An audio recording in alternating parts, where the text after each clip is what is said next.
the Klipsch RP8000F Mark II review, plus a comparison to the high efficiency floor standard, the Zoo Dirty Weekend 6. Let's talk about the Klipsch RP8000F Mark II. Hi, and welcome. I'm Hunter Gray, and this is Hunter-Gray-LUV-Music. I started this channel because I wanted to help you reach your hi-fi happy place, because music to me is just awesome. And listening to my favorite music is super important to me. Listening just grounds my daily life by listening to music. And that means I want my music to sound beautiful when I play it. So that's why we're here talking about hi-fi gear. Because your hi-fi gear, my hi-fi gear, that helps or hurts how the music that we love sounds. So slow down for a few minutes and enjoy while we have a chat about Klipsch. I'm going to start by telling you two stories about Klipsch and the impact that Klipsch has had on me personally in the world we now live in for high-end loudspeakers. And this connection may surprise you. All right, first story. My dad used to take me with him when I was a kid to a store called the Music Box on Main Street in downtown Wellesley, Massachusetts, where I grew up. The Music Box, in the front of the store, the majority of the square footage, as I remember it, had vinyl albums that people would be flipping through. It's what we used to call back in the day a record store. But that's not why we were there. My dad and I would go to the back of the Music Box store. In the back third, that's where they sold high-end audio gear. And back there, they had a listening room with a sliding glass door. And we would go inside that room where all of the really cool high-end gear was set up, and we could listen to it. But my dad was always there to listen to only one thing. He was there to listen to the Klipschorn. They had one in each corner of the back wall in the listening room. And I don't remember what the music was that they played. I primarily remember my dad just thinking that those Klipschorn speakers were everything. Those Klipschorns were my dad's Grail speakers. Now, my dad was an Episcopal minister, and he was never going to be able to afford those speakers. So he never had the joy of owning a pair of Klipschorn. My dad never reached that hi-fi happy place. In fact, I remember my dad would wear his clerical collar when we went there. So now as I look back on it, they were probably being kind to him because he was a minister. And they probably had a pretty good idea that he was never going to be able to afford those speakers, but they always played the Klipschorns and let him listen. But that is a treasured memory of my time with my dad, who has passed away a few years ago. And that experience with my dad played a role in my falling in love with both music and hi-fi gear. As a result, for much of my life, Klipsch has been held in very high regard by me. Second Klipsch story, and I will add a link in the description down below to this. The CEO of Wilson Audio, you know, Tune Tots, Watt Puppies, super high-end, some of the most highly respected loudspeakers on the planet. The CEO, Daryl Wilson, in an interview with StereoNet in July of 2023, told a story about his dad. The story is when his dad, the founder of Wilson Audio, David Wilson, was a boy in his childhood home, he heard a group of Christmas carolers singing outside of his home. So very excited, he ran to see the carolers. But it turned out there was not a group of Christmas carolers outside. Instead, it was their neighbor playing Christmas carols through a Klipschorn loudspeaker. This so amazed the young David Wilson that it turned out to be a seminal event in his life that inspired him to pursue a path that ultimately led to you and I being able to live in a world where the incredible Wilson Audio speakers like the Tune Tot and the Watt Puppy and the Alexia V exist, and they enrich our hi-fi world. And as I said, there's a link to that interview down below in the description. It's about the 12 or 13-minute mark where Daryl Wilson talks about this story. So Klipsch played a role in me becoming an audiophile. It also played a role in David Wilson founding Wilson Audio Specialties. So I think that's pretty cool. And Klipsch deserve a lot of respect for their role that they have played since 1948 or so, when they introduced the Klipsch horn into high-end audio gear. So with that, now let's get to the specs. The Klipsch RP 8000F Mark II, they're $749 each. I paid $499 each at Crutchfield. So they're often on sale for much less than the $1,500 list price. They are a two-way floor stander. That's a 1-inch Trix horn tweeter. And then below there are two 8-inch cerametallic woofers. So 3 drivers there, but it's a two-way speaker. It's rated at 8 ohms with a 98 dB sensitivity. So really high sensitivity speaker. They list at a frequency response from 35 hertz to 25,000 hertz. Although we'll talk about the bass, I don't think they extend down to 35 hertz. They took a little digging to find out, but the crossover frequency is at 2,500 hertz when the horn tweeter kicks in. They're beefy. They weigh in at 61.4 pounds. And in fact, that's why I really wanted to record this video yesterday, but I needed my son to come over and help me move them so you could see it in the background. They're 11 inches wide, 43 and some change inches high, and 17 and a half inches deep. So they go back. I've mentioned this before, but I'm a fan of Crutchfield, and they give you a 60-day in-home trial period, which I highly value, because you just gotta listen for yourself in your own space with your own music to your hi-fi gear and decide with your own ears after listening what you like. So here in my living room is typically where I use floor standers. I typically, when I set them up, toe them in enough so that from my listening position, as I am looking at each speaker, I don't want to be able to see any of the inside wall of the speaker. In the living room, when I just set them up quickly and visually from my sitting listening position, I can't see that. I get a really tight, really good center image. And that's what I did with these, and got a really sharp, excellent phantom center image.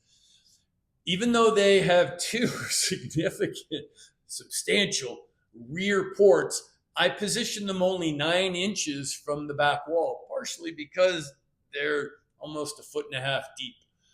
I had them, as you'll see in the thumbnail photo, I had them lined up with the Zoo Dirty Weekend 6, and then in the middle, my Sonus Faber Lumina 5 floor standers, and then on the outside, these Klipsch RP 8000F. So they were like 11 feet wide apart. And as I kept listening AB between the Zoo Dirty Weekend 6, I just had to keep popping into my head that these Klipsch, are these the hot hatch of the speaker world? And I really think they are. So my apologies to you if you are not a car enthusiast. So allow me to explain. Nobody buys a hot hatch for its beautiful looks or its sex appeal. Many of us in the car community love hot hatches for their price to performance ratio. When you drive a really good hot hatch like a VW GTI or a Honda Civic Type R or a Ford Focus RS or a Toyota GR Yaris or one of those amazing French hot hatches that they don't sell us here in the US, like the Renault Megane, and I only get to appreciate by watching Top Gear. But when you take a hot hatch on a mountain road, a canyon carving, you can't help but think, I can't believe how good this thing is to drive.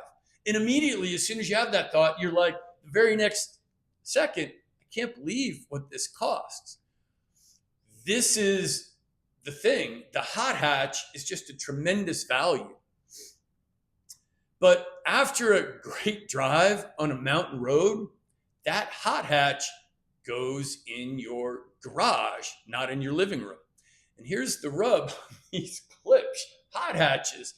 They're floor standing speakers, and their price is a bargain, and their sound is fantastic. But do they fit aesthetically in your adult lifestyle, in your living room decor? They don't for me. And that visual aesthetic of those boxes is in my living room. And this makes these Klipsch RP 8000F Mark II a pass for me. I love how they sound. I don't love how they look. But if your situation for living with these is different than mine, and look, beauty is 100% in the eye of the beholder, then these offer an extremely compelling performance to price ratio value prop. Even at $1,500 a pair, and like I said, I paid $1,000 for the pair at Crutchfield. The sound reproduction they deliver is beyond that price point. But the aesthetic, the appearance, and I'm not talking build quality, I'm talking the appearance. It's these are the loudspeaker hot hatch. So let me take just a second to ask for your support for this channel. If you enjoy my take on speakers, amps, DACs, streamers, headphones, and IEMs, then I'd like to ask you to subscribe to this channel. It would really mean a lot to me.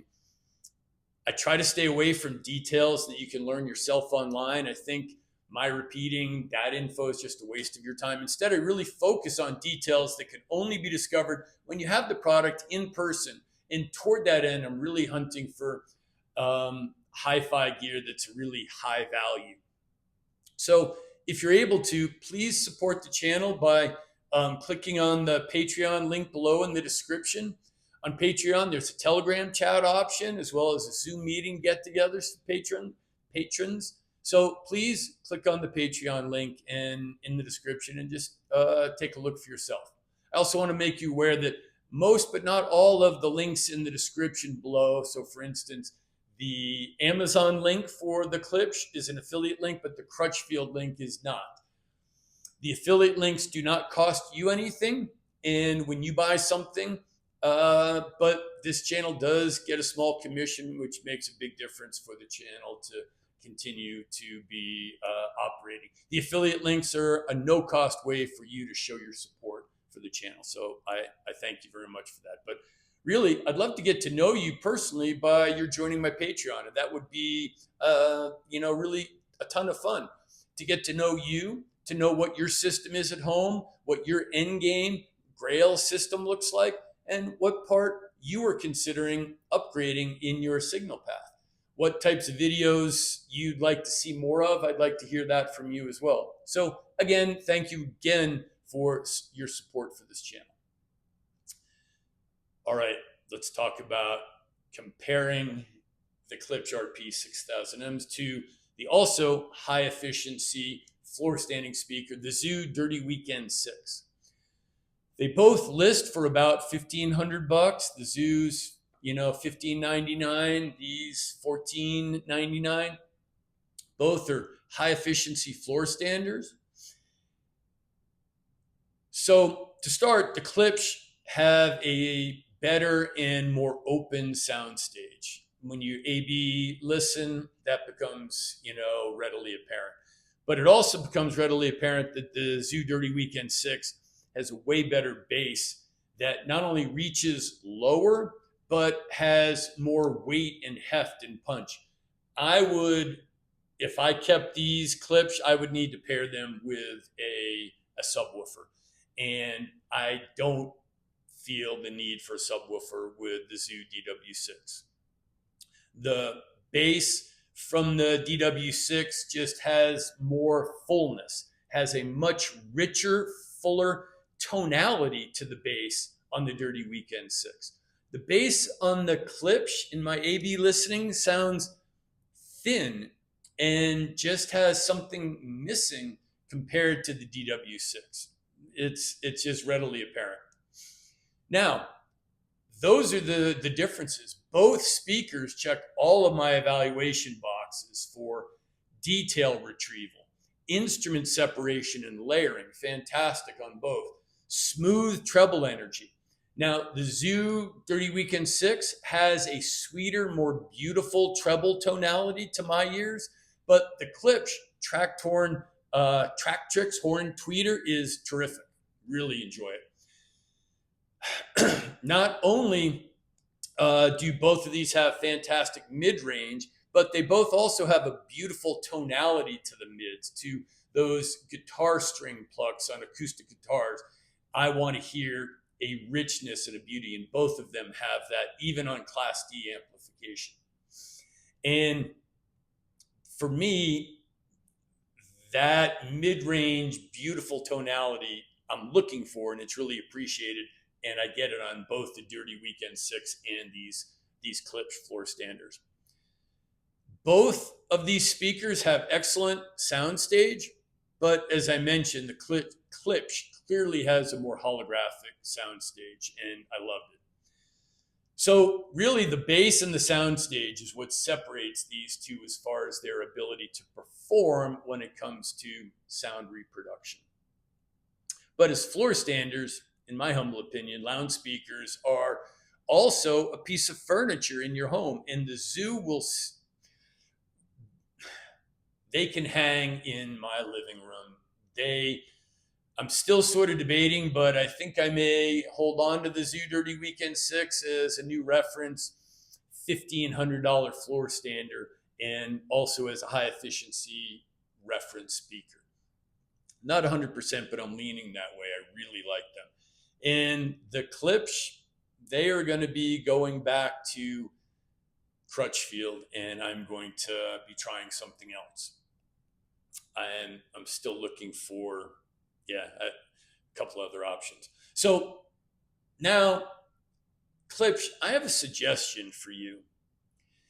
I don't know if you're listening, but your Heritage series of speakers, the Heresy, the Forte, the Cornwall, the La Scala, in my humble opinion, they are an analog to various Porsche 911 models, the GTS, the GT3, the GTRS, the GT3 RS, the Turbo S. But Porsche doesn't make a hot hatch. They step down only slightly to the mid-engine Cayman. Klipsch, if you would make these a real $1,500 speaker, because these are always on deep discounted sales. So if you would make them a true $1,500 speaker by upgrading the finish offerings on these, just offer them in a nice adult finish options like a white satin finish, a black satin finish. Now look, everybody hates high gloss finishes because they're dust and fingerprint magnets and they're way too reflective. Satin finishes all day, every day. And in addition to the white and black satin, a light oak, real wood veneer, you just added those finish options to these speakers, how they sound, so they would fit in and they would be appropriate for adults 40 years and older to have in their living room. Klipsch, those finishes that I've suggested would leave your 911 models safely segmented in the Heritage line for all those consumers with mid-century modern home decor. And this would elevate these excellent floor standers, the RP8000F speakers, up, away, and above the hot hatch category and make them your Porsche Cayman to your Heritage lineup, which is wonderful. So that's just my suggestion.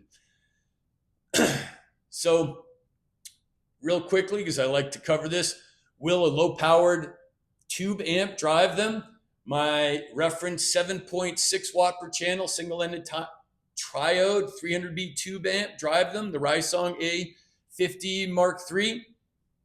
Clearly, they're a 98 dB efficient speaker, yes, and increases at the sound stage.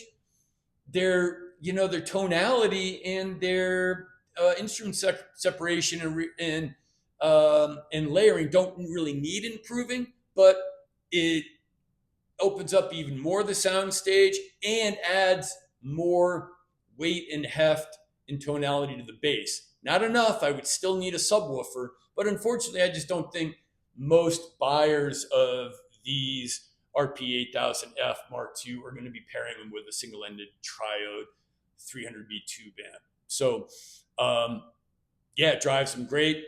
I liked it better than on Class D. A tube amp can't improve the finish and the decor issues. So,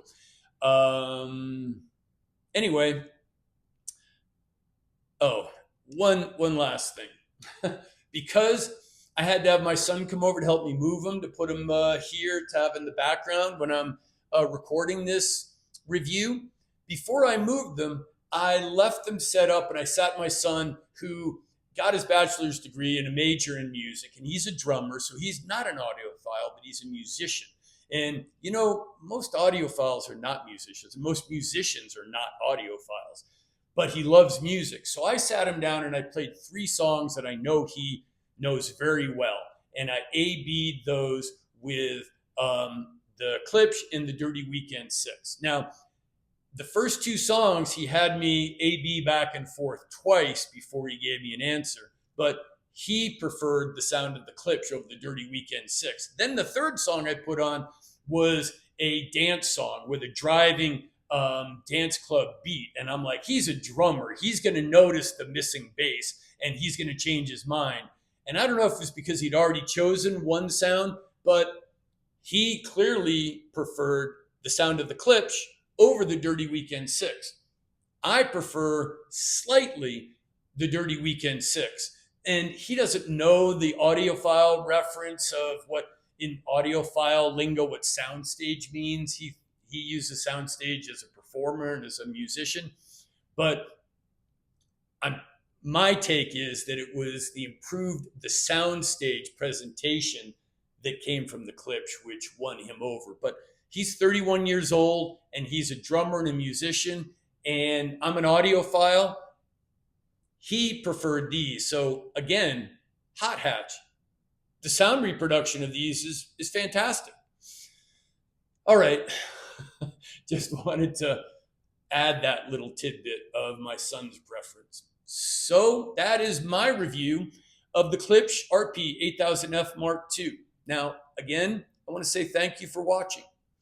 My goal is to help you reach your hi-fi happy place and enjoy it once you get there. But what do you think about these Klipsch floor standers? Please share your thoughts in the comments down below. And most definitely, please come back to this channel and watch again. Thank you again for watching, and I will see you on the next video. Cheers.